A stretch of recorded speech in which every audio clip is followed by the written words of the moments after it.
a choice right now, between fear and love. It's just a ride. Out of the dark night of ignorance and into the shining light of truth. Expounding reality. A population of citizens capable of critical thinking. We don't see things as they are, we see them as we are.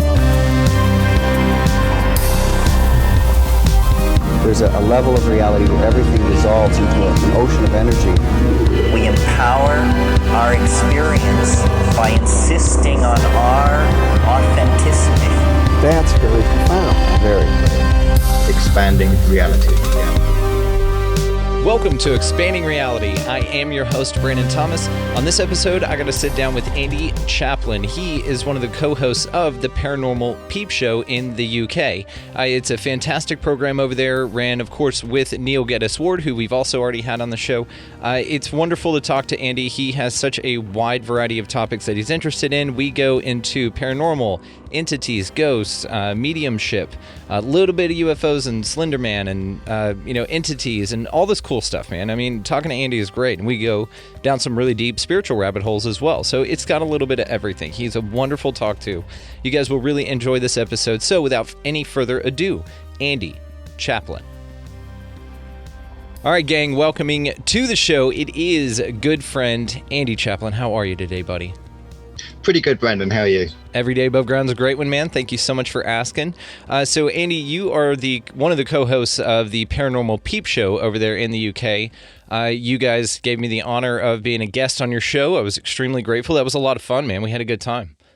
It was, yes. And I think from memory, we're pretty much on the same wavelength with quite a few things, politically, spiritually, and all of that jazz. That's what it sounds like, man. As we were having our conversation, it went deeper and deeper into more spiritual things, and that was something I am always grateful to talk about.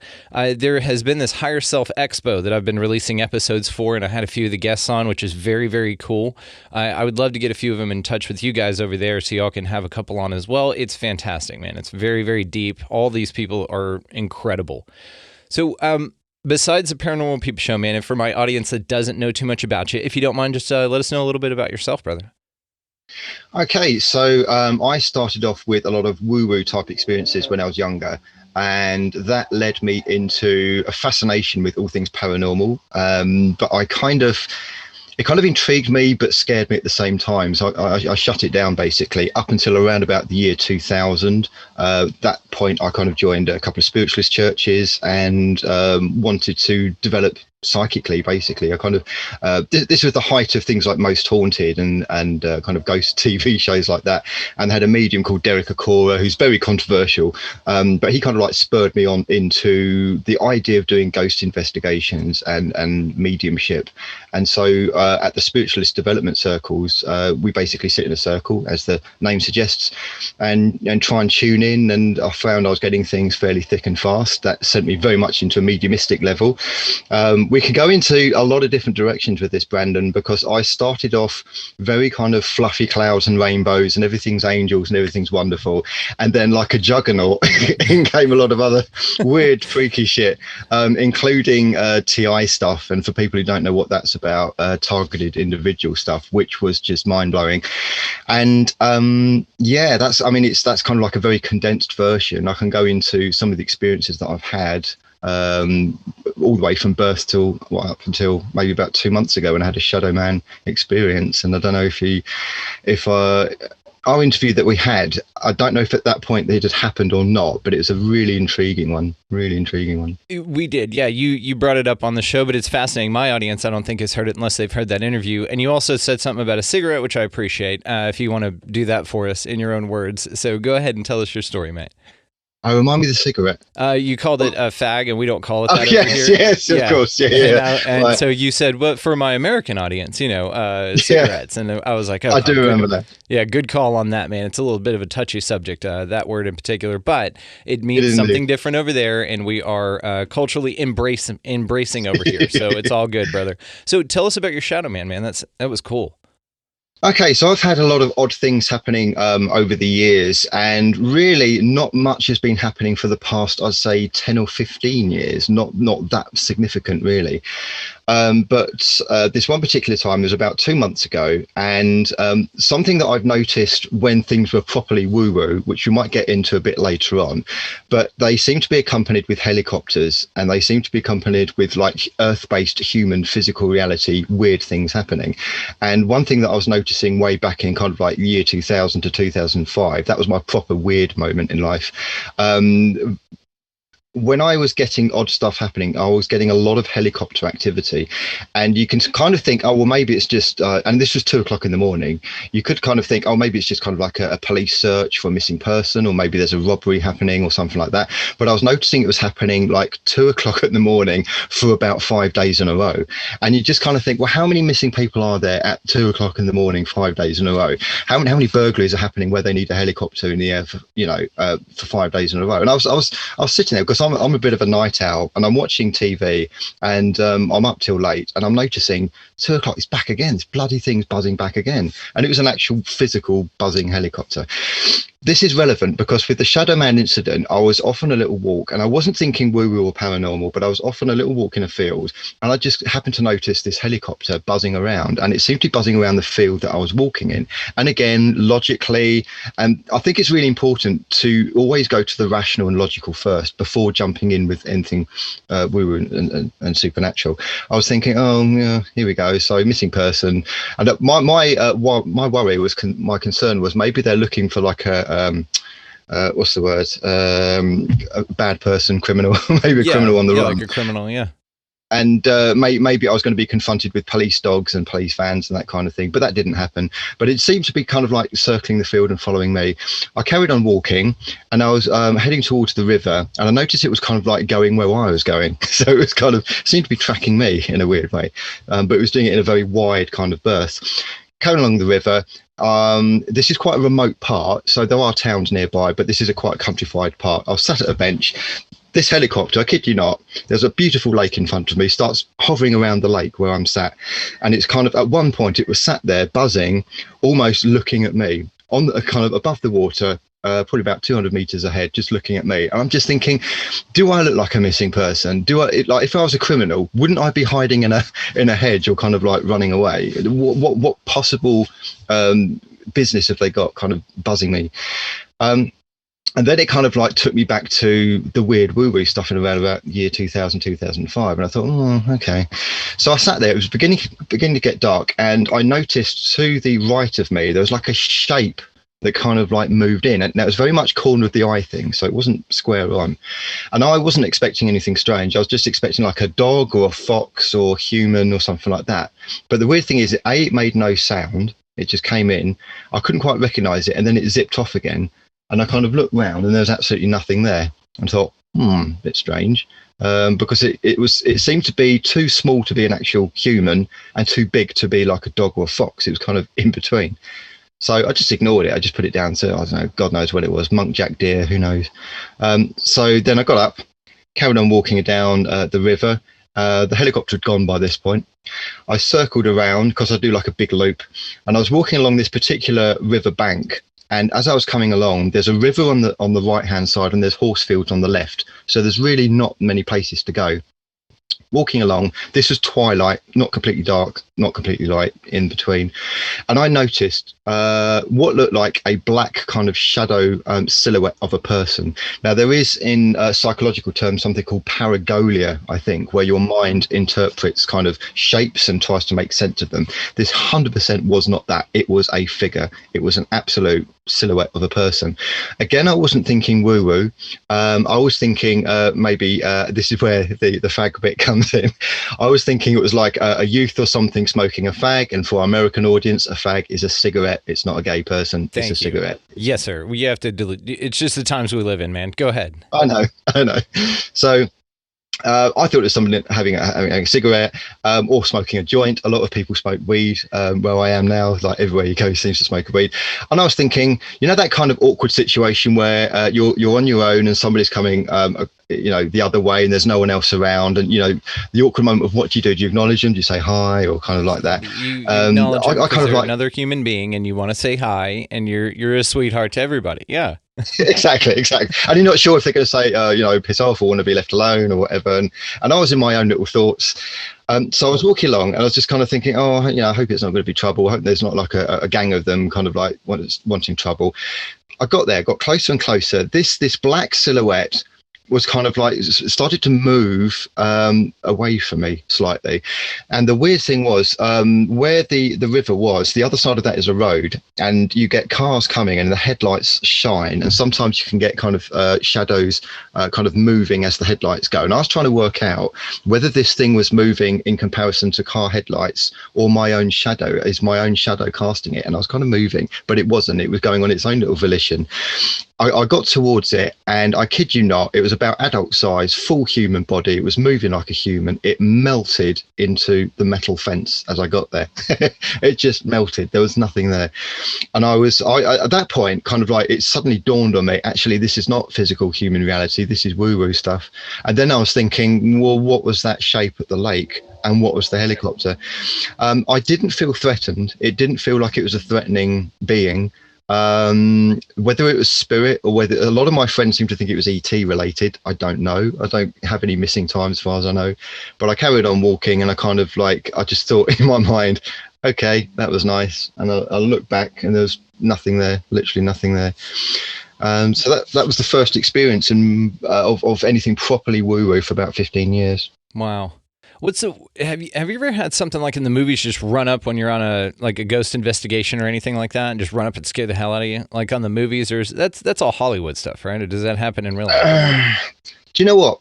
I used to think that anything that Hollywood produced in terms of scary movies and horror and that kind of thing was just pure Hollywood. But the more I watch kind of shows like yourselves and things like The Confessionals and Real Ghost Stories and things like that, and speaking to guests on Paranormal Peepshow, the more I realise there's a lot of truth based in a lot of things.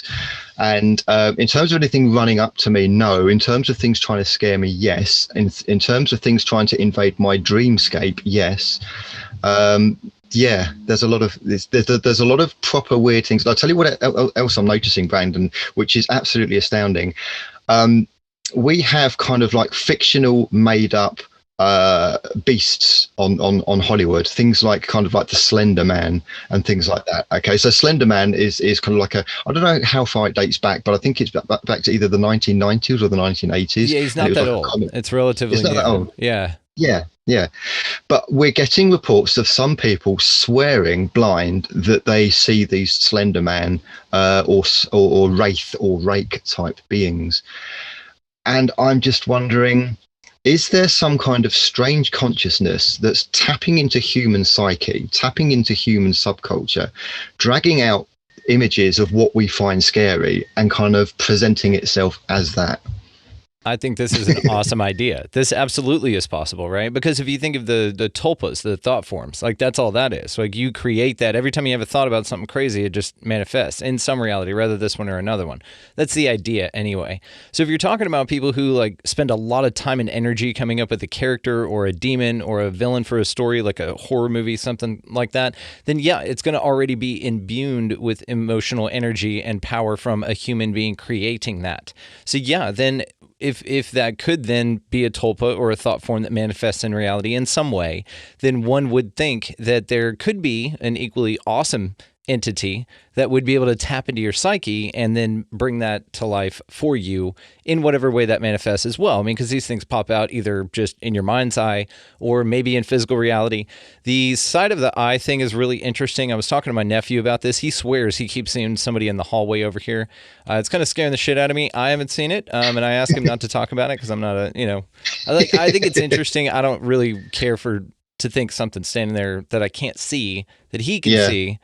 Anyway, but yes, I think the idea of an entity that can pull things from your thoughts and then dick with you in some way about it, I think that's pretty cool, man. That's a cool thought experiment. Yeah, the Tolpo idea, again, I'm not quite sure how old this concept is or where it comes from, but it's something I've come across before. And when it was first expressed to me, it was really intriguing. And I think the first time I might have heard of it, there was a mediumship seance experiment where a group of people came together, and they specifically said, we don't want to contact like an actual spirit. We want to see if we can create our own spirit with its own story and its own background. And it wasn't kind of like a blind test or a double blind test. Everyone was in on it, and they knew what the story was. And they actually started this Ouija board, and they actually started to get through this character. I think they called it John or something like that, a very kind of bland type name. And they actually started getting information related to this purely fictional character that they created. So there could be a few different things going on here. It could be purely psychological. So when they're moving the planchette, somehow their collective consciousness is doing it all in unison. Or they here's a possibility: their fictional character could actually be a real person, and that real person could have been influencing them. So when they're thinking of the name and the date and how he died and that kind of thing, who knows, they could be influenced by that. Or a possibility of one of these tulpas coming along and going, this is interesting, I'm going to be this John, I'm going to adopt everything to do with that and just feed it back to them. Yeah, it's kind of like a skinwalker, how it can change into anything it wants, but why wouldn't a thought form be able to do that as well? I mean, I don't know. I think you have a similar viewpoint as me, Brandon, in that the human race is a lot more powerful than we think we are. Oh, yeah. And we are kind of in a prison planet where we are told we are inconsequential. So you've got religion telling you that you should bow down before God and you're nothing. And you've got scientists saying you're a tiny little blip in the infinite expanse of reality and the universe. And basically you're nothing. Whereas what we are really in our own kind of worlds is we're everything. We're it. We are kind of like walking gods with a small g kind of thing. And I think we're kind of like suppressed deliberately, obviously. So whatever you want to call it, the Illuminati, the cabal, the deep elite can stay in control. And when we create things like these seances with these tulpas, maybe this is a way of us expressing our full potential to create what we want to create. And that's how the tulpas evolved as a possibility. I love it. I think it's a fantastic idea. And it's kind of like what you're talking about people like us, right? Because there's a lot of us out there. There's not as many as we'd like, but there's still a lot of us out there. But it's kind of like that the Plato allegory of the cave, where there were people inside the cave, being shown shadows on a wall, and they were, in place or tied up or whatever. And then one, though, prisoner or person in the cave decided to escape to leave. Now, the people thought that those shadows on the wall were real reality. They'd never seen anything else. So when the person leaves the cave, sees the real world in 3D and color and the sun and everything, and comes back and tries to tell them about it, they don't believe him, and they think he's crazy, and they stay in the cave. This is kind of what we experience on a spiritual level as well, with these kind of ideas, with these kind of thoughts, is we are the ones who have decided to question the shadows on the wall and to leave the cave. And then when you try to explain it to somebody else, until they see it for themselves, you really can't. That's why I think people like you are incredible, and discussions like this are wonderful, because we get to just talk about all this cool shit. I know you call it woo-woo, and I refer to that as well, but I love it, man. I think that this is wonderful. So as far as your experiences go, what was the catalyst for this? Like, what got all this stuff started? Have you been doing this since you were a kid, or is this a hereditary thing? Do other people in your family experience it as well? Right, I could rattle through it and see what you think, really. And what I would say to the audience is that whether people believe it or not, it's completely up to them. It's not for me to kind of force people to believe it. If you want to believe it, believe it. If you don't. But I do it to the best of my knowledge, and I do it honestly. My family is technically Church of England background, but they're open to the psychic woo-woo stuff, as I call it, very tongue-in-cheek, but that's what I call it. My grandmother has had psychic experiences. My mother has had psychic experiences. My dad's side, not so much. So I think I get it from my mum's side. Okay, let's go back to when I was in my cot, my first ever experience. I must have been about 2 years old, something like that. It would be when I was in my cot. I remember that the landing light was on. This was upstairs. There was a yellow landing light. There was no one else in the room. And beside my cot, there was like a big teddy bear. And I just remember in like a big, deep, booming voice, very distinctly, "Hello, what's your name?" Oh. And even at that age, I thought that was a bit wrong. Like I knew that shouldn't be happening, kind of thing, and I kind of ignored it. Because it's such a lasting memory. It's just stuck with me for years. And again, hello, what's your name? Now, I don't think that was a teddy bear talking. What I think was going on, and what I've learned subsequently, is that you know the kid from Sixth Sense. Okay, so he has all this kind of like psychic and ghost and spirit type activity. I think I was supposed to be on that path, but it was a choice for me to kind of like run with the mediumship thing or not run with the mediumship thing. I believe the voice saying, hello, what's my name, was a spirit guide. And I believe it was coming from the teddy bear as a way to get me to try and talk to the teddy bear. So if you think you're, imagine you're an adult and you've got a child and, you're playing with a teddy bear and you have a little conversation with the teddy bear. I think spiritually, that's what they would try to get me to do.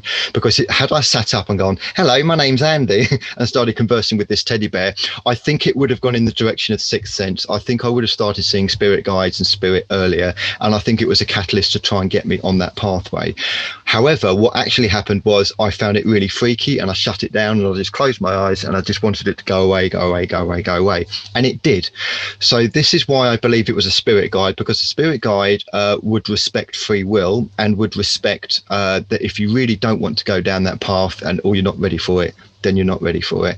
And they backed off. And I didn't really have anything of a haunted nature from that point on.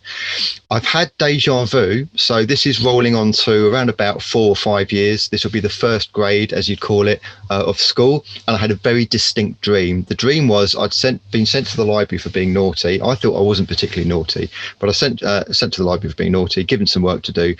And in the dream, this girl with long golden hair comes along. She's holding some plastic beakers and a water jug. She comes up to me and we have a bit of a conversation. She says, oh, have you been naughty? And I said, no, and all that kind of thing. She then walks off. A very, very bizarre random dream. 2 weeks later, I get sent to the library for being naughty. I didn't think I was particularly naughty. Blonde-haired girl appears. She's holding water jugs. She's holding beakers. She comes up to me. At this point, we talk about like hair standing up on the end. At this point, I'm thinking, this is what the hell is. She then asks, am I being naughty? No. We have a conversation. She walks off. I believe that was given to me to question reality. This was a Church of England school. Everything was Jesus and everything was God and everything was kind of by the Bible. And yet this comes along and shakes up my reality. And I think it was given to me specifically to say, Andy, everything you're being taught, it might not be quite as you think. That happened. Yeah. That's pretty cool, man. Yeah. I can go on because there's a hell of a lot of stories. Man, I love stories like this. Go ahead. So okay, so roll on the years. We're talking around about 8, 9, 10. We went to this particular holiday camp. This was a short story, but it was my first, I believe, Shadow Man experience. And it was at a coastal area. It was a caravan park, and there was a kind of what do you call it, like a bomb shelter, concrete Second World War bomb shelter. All the kids in the local area were kind of playing there, and it was a kind of a go-to place for the kids on the camp. Now, this one particular day, I was walking past it, and I saw a shadow zip past, and it was definitely a human shadow, and it zipped past. I thought, oh great, it's going to be one of the kids, can have a play. I walked down there, walked in, hello, nothing there, completely empty. It just echoed around. That was a bit creepy. So that was a Shadow Man experience. Roll on a few years. So actually nothing really happened from then till around about sixth form. So sixth form for me, I was very much into a show called Strange But True, and anyone listening to this, it's a 90s show. It's a bit cheesy with Michael Aspel, but it's a really good series called Strange But True. You'll find it on YouTube and things like that, and got very into that. A friend of mine got a book on ghosts in southeast England, which is where I'm from, and we decided to kind of visit various haunted locations. Went to Borley Rectory, which is one of the most haunted places in the UK. Very strange because some of the they've got a church and they've got a graveyard, and some of the gravestones seem to be smashed and cracked. which is very odd. Yeah. It's really, really odd. It's like someone's taken a sledgehammer and just like smashed each gravestone. Very, very strange. The actual Borley rectory itself is burnt to the ground, but it was a very haunted location. So we're doing a lot of that. We got chased off by the police in a polite way, but apparently the locals don't like people coming along and walking around the church. So this police car pulled up, and this was as we were just leaving, and they kind of like asked us what we were doing. Are we okay? And we said, oh, we're looking for a little chef, which is kind of like a restaurant in the UK. And they kind of gave us a very kind of, yeah, right. And then they just kind of let us go. So that was fine. Say again? Oh, I said, you wankers. Yeah, you wankers. Interestingly, some of the more negative stuff started happening around about that time. So here's a weird one. Now, this is going to sound very Hollywood, but this is how I remember it, and it sounds very strange. After the Borley Rectory visit and some of the ghostly kind of haunted areas that we went to, I started getting sleep paralysis. So I started kind of waking up, and it would always happen just before I woke up fully. I'd realise that kind of like my mind was awake and I was kind of lucid, but my body wasn't, and I kind of couldn't move. Didn't see any spooks or ghosts or aliens or anything, but it was just kind of odd that it happened at this time. Not only that, but I was getting a weird succession of birds flying into the window, oomph, and some of them either kind of dying on the ground below or kind of like being injured, and that seemed very odd. And along with that, I was also getting scratching noises. Now, I wasn't thinking at this point, I wasn't thinking ghosts. I was thinking there's a bat or a mouse or a rat or something in the loft. So, and the loft is English for attic. So went up into the loft and just had a look round. And the weird thing is, every time I went up into the loft, the scratching stopped, then come back down again, and the scratching would start again. And the scratching again would kind of be around when I was kind of like in the coming out of sleep paralysis or coming into kind of like reality from dreaming. So that was kind of very strange, and the scratching kept on happening. And I noticed what kept happening with it is just odd experiences and odd things kept happening, and then it kind of subsided and nothing really happened. So whether it kind of got bored or I don't know, but it kind of like subsided.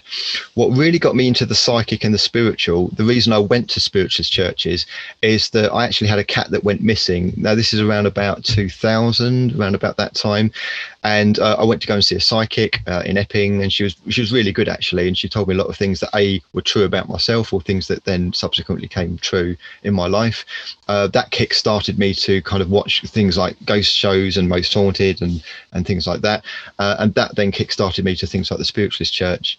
Any questions so far, Brandon? I'm probably going, if I'm going too fast, let me know. No, you're wonderful. You're wonderful. Finish the point, then I got a question for you. I like these experiences that you've had. It's great. Now, this is a great foundation. I forgot what the point was, so far away.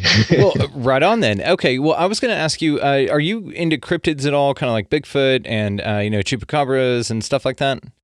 Oh, yes. When I was on the side of the fence that said strange stuff could be true, but probably just people's wild imaginations. But I'm telling you what, the more I'm listening to shows of people's experiences, heartfelt experiences where they've seen, I mean, you don't really get bears that walk upright that look like monkeys, as far as I know.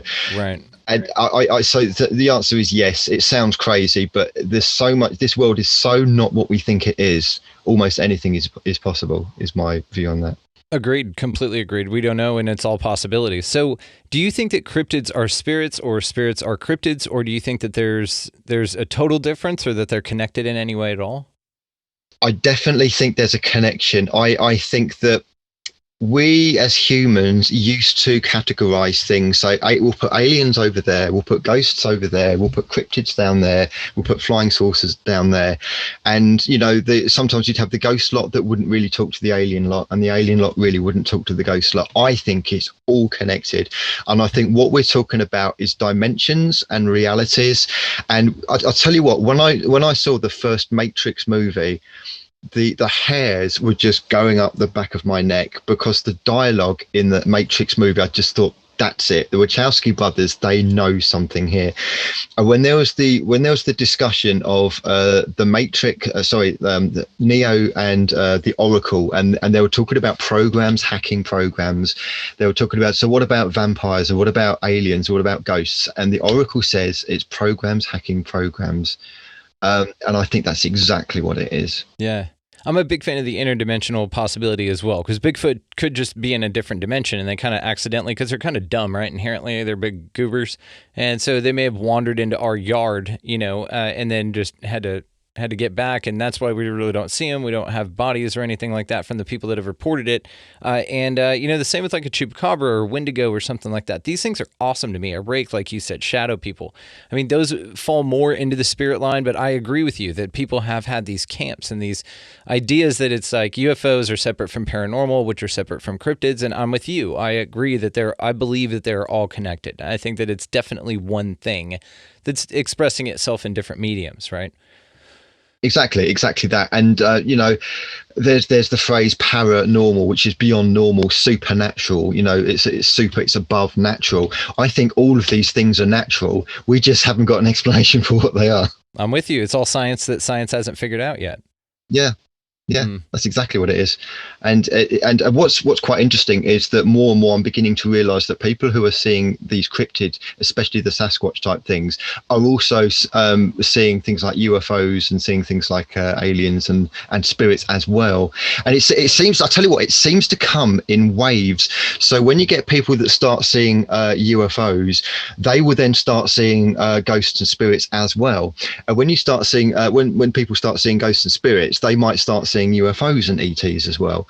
And you got to wonder who's hijacking who. Are the ghosts and spirits hijacking the fact that people have tuned into aliens, or are the aliens hijacking the fact that people are tuning into ghosts and spirits? I don't know on that score. Or what if it's all our mind creating everything? And there's nothing outside. It's just us creating all of it. This is one of the most mind-blowing, scariest thoughts that I've come across, because it's not an alien concept to me, pardon the pun, but if you think about it, what if I'm actually talking to myself when I'm talking to you? And what if this whole world, this whole universe, everything around me, literally everything, it sounds really egotistical, but it's not, but it's all based on my perception of my reality and my universe. And what if you're an illusion? But then you could say the same. What if I'm an illusion? And when you're talking to me, you're talking to yourself as well. It's just when you start thinking like that, it starts melting your mind. Well, let's do it. I like being mind melted. All of those things are true that you just said. There's that concept of the egg. So you either look at this, there are a couple of different lenses, and I don't really see a massive difference in anything other than definition between spirituality as far as the one experiencing itself subjectively and a simulated reality. I don't really have a huge distinction between the two. Now, they're juxtaposition because one of them is completely created by something. Some entity had to create a simulation. It didn't, come about, but it's a technological creation. But there's little difference between a technological creation from a civilization and a god or an entity creating an experienced reality, an experiential type participatory reality. There are very little differences between the two. One created one created the other, but one created one through technology. But who's to say that what God creates our reality through is not technology also? So you can go down these long, deep paths with this kind of understanding, and to think then about if it is either a spiritual experience or a simulation, either one, then it would hold true that what you're experiencing is for you. I mean, it's just, you're all that's here. There's nothing else here. You're me, I'm you. I'm a program telling you what you just wanted to hear based on something that you said. You're a program that I'm talking to. There's no distinction between the two. And if time is not an issue, right, that time is infinite to an infinite being, then why wouldn't it create this situation to be this immersive, this in-depth? Yeah, I mean, I believe that this reality is meant to be a playground for consciousness. Agreed. So it is kind of like God having fun with itself, Agreed. And Alex Jones, he's very controversial, but I do like Alex. Whatever people say about him, he actually said something on the spiritual that was really intriguing. He said that God knows everything except where God came from. And I think that's pretty. The more you think about that, the more I think that's exactly how it is. I think this God entity, this creative force, knows absolutely everything. So, when we're talking about psychics and mediums, what I think they are doing is tapping into almost like a universal Google. That's the best way I can, because I do readings myself. I do tarot and psychic and mediumship myself. Yeah, it's like what the Akashic records are. Say again. The Akashic records. That's Googling. It's like everything, right? Yeah. So the reason I think psychics and mediums tap into it and can tap into it is because they have found a way to link to, as you say, the Akashic record, to the God mind, to the God consciousness, to the universal information field, and they are simply getting information and presenting it to people. And I think that's exactly what's going on. And I think kind of psychics and mediums have worked out how to do it. And I think they've been suppressed through the ages to try and stop certain information from getting out. So certain controlling groups, religious or science groups, can maintain their control, because if mediums and psychics do their thing, what is the point of religion? What's the point of the third person kind of thing? There's something I'd like people to go and look at. It's a film that's quite old now, but it's something called What the Bleep Do We Know? I don't know if you've seen that or not. Yeah, I have. There's some controversy with the director, the creator, that movie being like like it was all bullshit, and that he was in a cult or something like that. There's some weird, it's got kind of a tainted element to it, but there's a couple of schools of thought on that. Maybe he was just what they say that he was, or maybe he was onto something and therefore they discredit him, like how people get child porn found on their computers and stuff like that after, they've been accused of something or start speaking out. All of a sudden those people have a way of going away. So maybe that's what happened with that movie, but it was very interesting, all the quantum physics stuff in it. I got a lot out of the film, whether it's controversial or not. Like you, I took something from it. Yeah, and I think, you know what, it's the message that's important. So, for instance, I would say that every belief system and every religion probably has some degree of validity to it, but that's no reason to kind of dismiss the whole lot. So, for instance, Christianity, Jesus says, love thy neighbor. Okay, fine. But it also says it's a sin if you wear mixed cloth. So if you've got a polycotton jumper on, then you're committing a sin, which I think is insane. And I think it's bullshit. It is both of those things, buddy. Yeah. So, it's a pick and mix, really. And with the what the bleep do we know thing, this is news to me about the cult thing, but who knows, maybe even if it was like a cult thing that he was part of, how do we know that there aren't some elements of truth within that? Christianity was viewed as a cult when it first came to Europe, and indeed Britain. Britain was pagan way back in 1,000 years ago, whatever it was, and Christianity was viewed as a cult, and then it kind of took over and became the running dominant religion. Some people still think it's a cult. In a way, yeah. I mean, there certainly are cult elements of it, but then what is a cult? That's the question. I mean, define a cult first of all. If it's a series of questionable beliefs, well, then any religion is that, really. Yeah, or people that get together regularly to play basketball or to play video games. It falls into the same description, right? Yeah, and even dare we say it, the C word, the elements of the COVID situation that were a bit cultish. Oh, hell yeah, mass ritual, man, absolutely. Yeah, that was an occult ritual for sure. That continues, and it's interesting. So let me ask you this: I was curious about when we talk about cryptids, UFOs, and everything, and how it's all mixed together. Do you think that we're going to find out what all this stuff is, or what it's all about?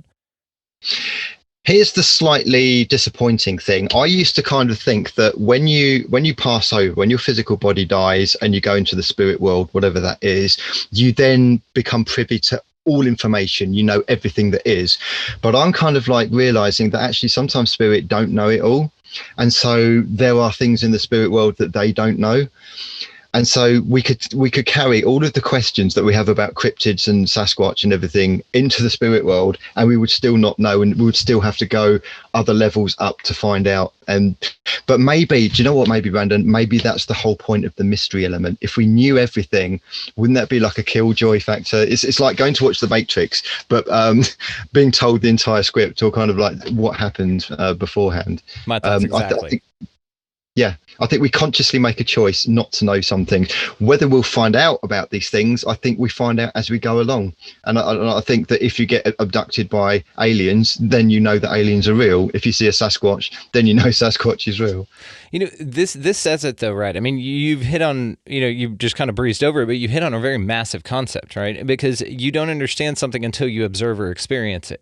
We could be told all day, that this reality is what they say it is, that we went to the moon the way that they say that we did. We can be told that, history is the way that it is, when there's some other ideas out there like Tataria the Mud Flood. I had Max Egan on. Have you ever heard of that guy? I have, yes, I have heard of Max Egan. He was so cool, man. It was a great conversation because I love the mud flood. I love that concept of a hidden history and the fact, or the idea that like the Dark Ages never existed. They were just a part that they had to fill in missing time because we're actually in 7,000 instead of 2,000 or something like that. History is off. Now, these kind of ideas are interesting to me because who's to say what's real and what's not except for you and your observation? You can be told something, but that doesn't make it real for you. You could even be told that something horrible will happen to you, and then when nothing horrible happens to you, let's say you go ride a motorcycle and somebody's like, you're going to wreck or something, and you don't, well, then your reality is that person is incorrect and maybe that you're not going to wreck. You know what I mean? Because it's based on your observation. And then it's just confidence, right? And confidence is just a series of successes. If you walk outside enough and you see the flat earth, you're going to say that the earth is flat. If you, look into it a little bit, you're going to say they have some compelling stuff, and you're going to say that, well, the only reason that I believe that the earth is a ball or a globe is because somebody told me. Not because that's my experience of it. So it is interesting, man. I love things like this. So talk to me about some proper woo-woo, man. You mentioned it earlier. I'm ready for some damn woo-woo. Let's do it. Right, let's go into some more woo-woo. So, year 2000, I was going into the spiritualist churches and doing development circles and getting quite good at it. I was really enjoying it, and it was coming thick and fast. Some people were progressing fairly slowly. What does the color red to you mean to you? And I was getting things like names and dates and places and describing people's houses and relatives and that kind of thing. So I was on the fast track. I enjoyed it so much, I then started going on the internet. This is the very, very early days of kind of like chat rooms and things like that, psychic chat rooms. Started doing kind of readings for people for free, no money involved. I just did it for fun, and I was spending quite a lot of hours doing this. The more I was doing it, I call it the psychic gym, because the more I was doing it, the more the psychic muscle was getting bigger and bigger. And I then started kind of having thoughts about, I wonder if you could remote view places like Area 51, things like that, which I think is kind of like a slightly dangerous thing to do for anyone kind of like into the psychic realms, because there's reasons for that. So when I was doing readings for people, I then started noticing odd things. So as I say, 2:00 in the morning, I'd be watching TV, it'd be usually Most Haunted, and I'd notice the helicopter noises, as I say, and this was kind of like a succession of nights. It'd be like 5 nights in a row, these helicopter noises.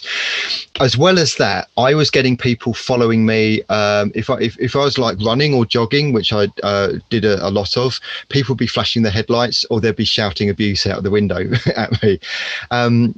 Now, it was odd because, okay, lads do that. Oh, it went now, and all this kind of thing. But it just kept happening. And then I would notice when I was driving, I would have people tailgating me, and I would also have people flashing their headlights at me.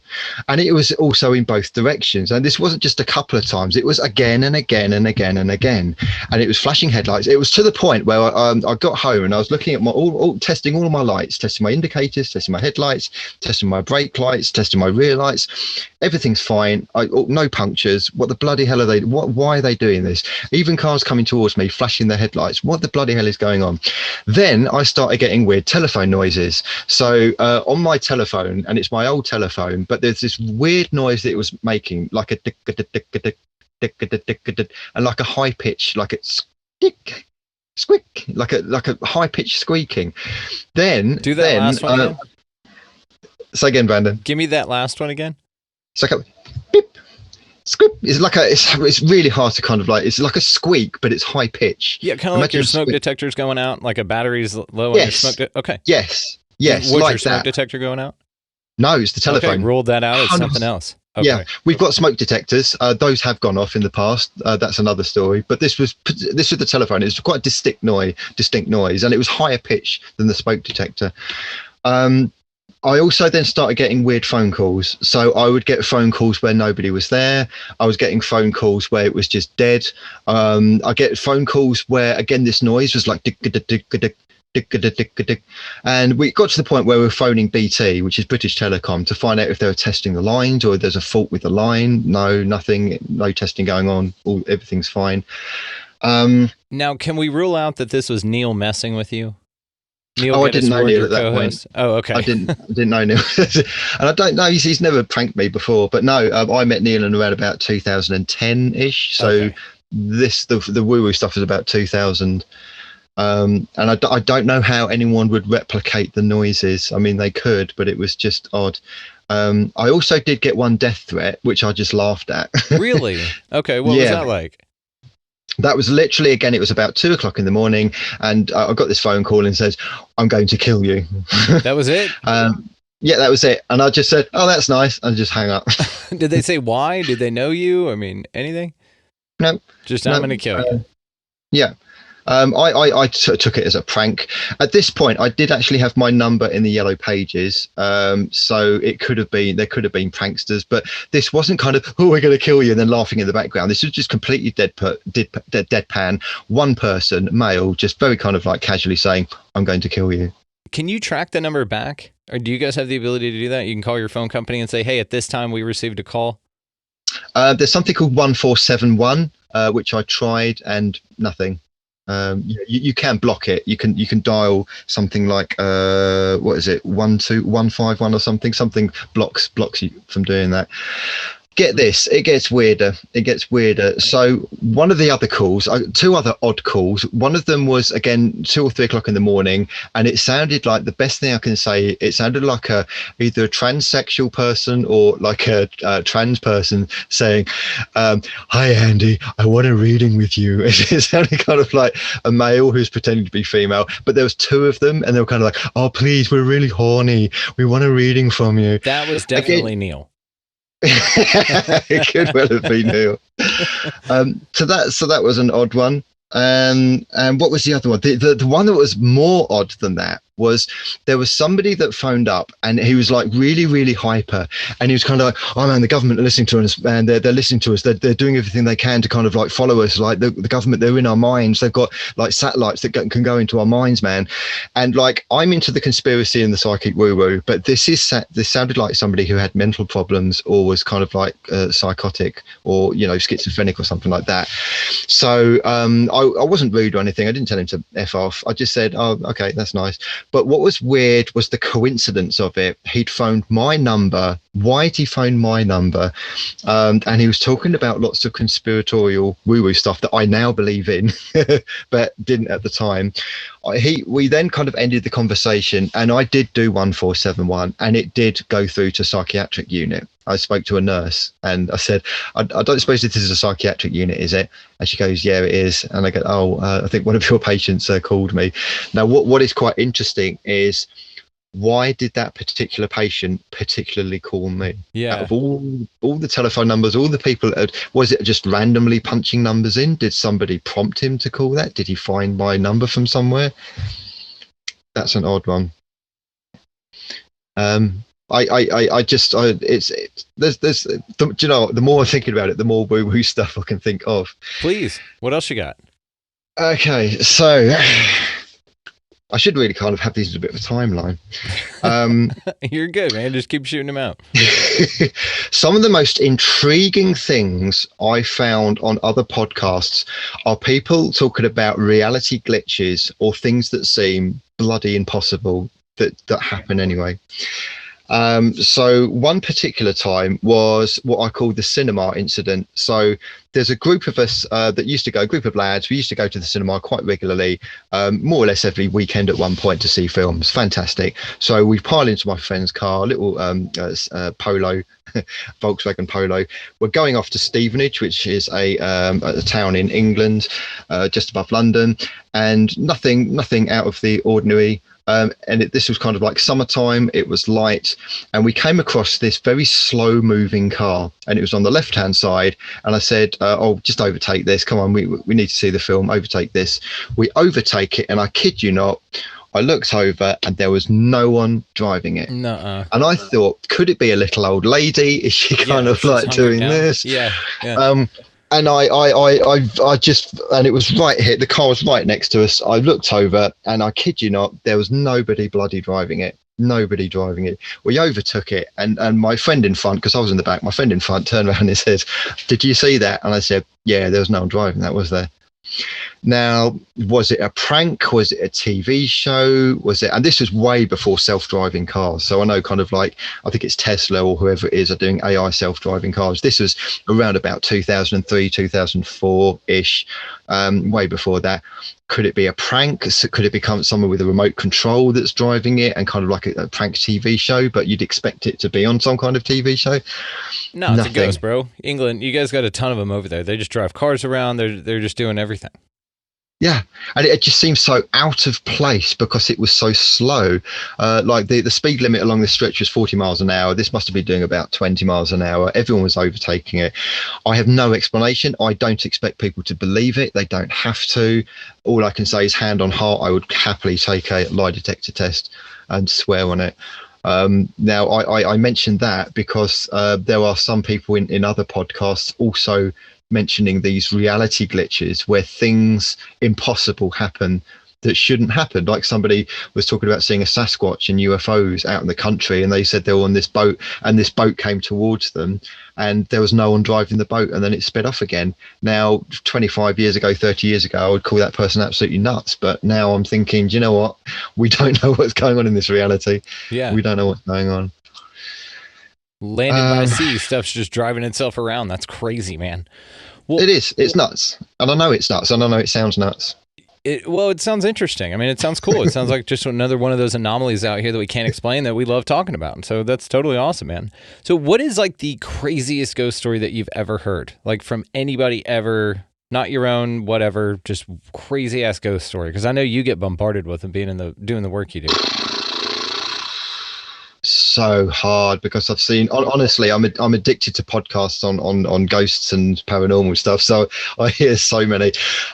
I just know that it's so prevalent, and that I think it's actually the norm, but people don't want to admit it's the norm because there are so many out there. And once people get to know what I do, they will open up to me. The most craziest, the most far out, I guess we would probably have to look at some of the most famous cases, like the Amityville cases, the Enfield poltergeist, the Conjuring. Interestingly, I read a report that for the filming of the Conjuring, they've had a lot of woo-woo things, and they said it took a lot of time for the cast and crew to get the film out of their heads. Really? Like when they went back after filming and kind of like in between filming, it's because the thing is, what I believe is, when you focus on things happen. Okay, so during the filming of The Exorcist, they actually had to bring in an actual exorcist, because weird things were going off. For the filming of the Poltergeist, lots of people died during and after the filming of the Poltergeist, and lots of paranormal weird things happened. And I think it's when you've got a collective group of people focusing on one theme or subject area, that can open doors to things happening. And so it's absolutely fascinating, because everyone that's filming for the Exorcist and filming for the Poltergeist and really getting into their roles, they're focused on that aspect of the paranormal. And I think that certain entities from the paranormal jump on that. Hell yeah. And ride with it. Damn, that's cool. I love the concept of ghosts. And so what do you think all of it's all about? What do you think that the spirits are here to do? Do you think that if it's not a projection of our mind, which we can't rule out, right, then what do you think their purpose is? Do you think they're just bored and here to mess with us? Or do you think that they have some wisdom to bring? Or do you think that there's a one brush we can paint them all with? I think all of the above. I think there's a phrase, isn't there, as above, so below. So you can get really wonderful, spiritual, amazing, gifted people, but you can also get Adolf Hitler and Stalin. And I think that's exactly the case in the spirit world. I think you could tune into some wonderful masters and guides and people who give you fantastic advice. And you could also tune into demonic entities that want to kill you. And I think one thing that kind of distinguishes what I found personally, the good from the bad, so to speak, The good, they don't massage your ego. They're usually very funny. There's a lot of humor. There's a lot of dry wit and sarcastic humor, but in a well-meaning way. And I don't know if people watch, if your audience are aware of Daryl Anka and Bashar.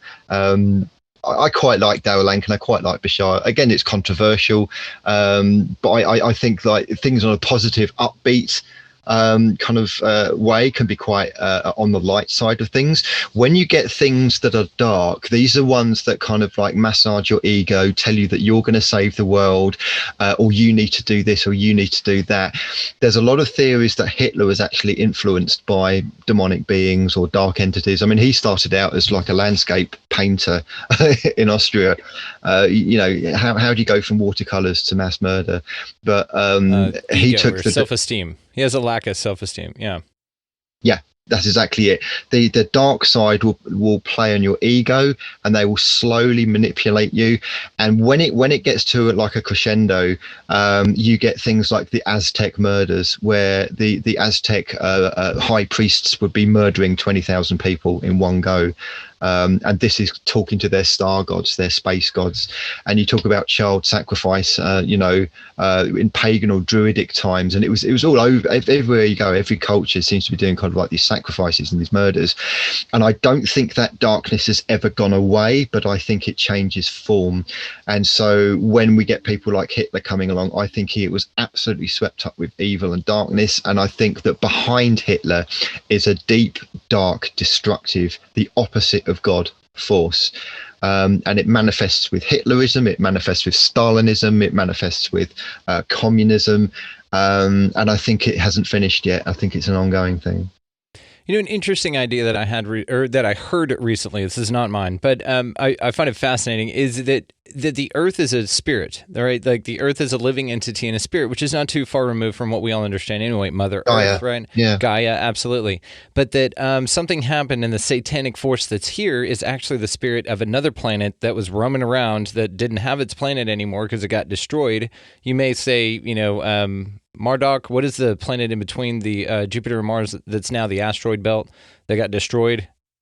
Is this the Nibiru thing? Was it something else? Yeah, it's related to that Tiamat. That's it. I just okay. Anyway, Tiamat. That's the idea, right? So anyway, it was basically a planet that got destroyed that was roaming around that needed a place to go, and it came here. So that is what it is. There's like a dual nature, you know, a good spirit, which is Gaia or Mother Earth, and then a bad spirit here that's Satan, that's here to heal. And so Mother Earth is letting it heal here. It gets very woo-woo, right? But that's the point, and that's why we have all of the horrible, evil things that we have here. There are planets out in our solar system and in our universe and other universes, galaxies, whatever, that are perfect, that don't have the same kind of conflicts that we have here. And they have just the infinite ability to grow and to thrive and love, and it's all beautiful and sunshine and puppy dogs and stuff. But it's we're only in the situation we're in because that, you know, the satanic planet that was around that got destroyed needed a place to go, and that's why we have all that we have here, is the idea. And I just found it pretty interesting. I think it's kind of cool. If you look at everything's connected, everything's spirit, why wouldn't planets, I mean, if plants, animals, all those things have the essence of consciousness, you know, the supreme, the unity consciousness within it, why wouldn't a planet do the same? And therefore other planets and moons and things like that have basically spirit attachment entities that they manifest in reality as a planet, right? It's pretty cool. I like the idea. Yeah, totally. And I would bounce people in the directions of Conversations with God by Neil Donald Walsh, who I believe you've had on your show. The bottom line is that in order for good and love to experience itself as such, it needs the polar opposite. But in the big sense, even the evil guys and the bad guys might actually be working for the good, because at the end of the day, all of the actors come up on stage and take a bow, and we say, "Good job, guys. Well done for that acting." Exactly. Yeah. Yeah. And I think the coupled with that, so that's the big reality type thing. In the slightly smaller reality, have you heard of this concept that the demonic realm on this planet apparently is that these beings, whatever they were originally the custodians of this planet. So whatever beings they might have kind of like manifested themselves physically or etherically, these demonic beings were kind of like originally here on planet Earth. For some reason, another race came along and kind of like overtook them or booted them out into a different dimension and then plonked humans here. So there's a theory why they hate humans is because they feel unjustly kind of like booted off this planet. I don't know if you've come across that. Damn, no, but it makes sense. I mean, I could think of what Americans did to the Native Americans that were here. We do that. You do that to everywhere, right? You go in colonization. That's what it's all about, is taking somebody else's land and then making it your own, and then who gives a shit what happens to them, right? That's the idea. So why wouldn't that happen in the spirit realm? It makes complete sense. And then, of course, they would be here haunting the planet and haunting us. It's kind of like when you move into a haunted house and there's ghosts there that live there. They're like, no, this is my house, right? Beetlejuice, man, that was the whole damn thing. It's like this, get the hell out of my house type deal, right? And then they eventually found love and all became friends, which is wonderful. I like the idea. I think it's fascinating, man. So, I tell you what, man, we'll probably wrap it up here and then save some of the stories for another time, but I would love to have you back on. I need to get you and Neil both back on, man. You guys are wonderful. Neil Geddes-Ward, of course, we've had on the show, and now I'm grateful to complete the set of the Paranormal Peep Show with Andy Chaplin. Andy, tell the folks where they can find you, man, and then we'll call it, buddy. Yeah, thanks for having me on, Brandon. There are many more stories which I'll get into later, but I would bounce people towards the Paranormal Peep Show on Facebook and also Tuned In events. So my little kind of like psychic group that do readings and that kind of thing, events and stuff, Tuned In events. I've recently done some TV filming actually for a ITV show which will air in September called Midsummer Murders. So that'd be quite interesting. So if there's any TV people looking for psychic themes, that would be kind of an interesting one as well. But yeah, that's all I can think of for the moment. Yeah, and you just got picked up for that, but it turns out you really are a psychic medium, which is pretty cool. Yeah. This is what was interesting about it. So I got that job from a friend of mine who's a psychic. She knows the producer of the show, and he wanted to create a psychic fair. It's all very kind of like tongue in cheek, but I absolutely loved it. Fantastic location, and he wanted like a psychic fair. And he thought we were just kind of like actors that just bring along kind of props and stuff. But it turns out that we are kind of like real psychics and mediums. Once the staff and the crew and some of the actors got wind of that, then they were kind of like, "Oh, can you do us a reading?" So we ended up doing a few little readings to some of the crew and actors. So that was quite fun. Oh, cool. Well, when that comes out, send me a link, man. I'll pass it around. That's pretty cool. That's exciting. Yeah. Well, Andy, I can't thank you enough, brother. I'll be linking all the ways to find you down in the show notes. And thank you so much, my friend. We will do it again soon, man. Fantastic. Cheers. Thanks. I want to give a huge shout out and a special thanks to Andy for joining us on the show today. Guy is fascinating. Make sure that you check out the links below to be able to find him and his show, The Paranormal Peep Show, which is very, very cool. It's done over there with Neil Geddes-Ward, of course, and both great guys, man. I mean, you couldn't meet nicer guys that are into some cooler stuff. So go check that out for sure. Also, while you're checking things out, this show can be found at expandingrealitypodcast.com. That is where the links to all of the socials, if you want to see the YouTube version of any of these shows, there's a whole video element to this that you guys should take advantage of. Check that out for sure. Patreon's over there. All of the good stuff is there. It's one central hub for everything. So big thanks again to Andy. While you guys are running around your week this week, look for some litter to pick up. Don't litter in the first place. Get out of that left-hand lane. Of course, that is a pain in the ass, so thank you all for doing that. And just go out into the world, guys, and just be good to one another. Thank you all so much for listening. We'll see you next time.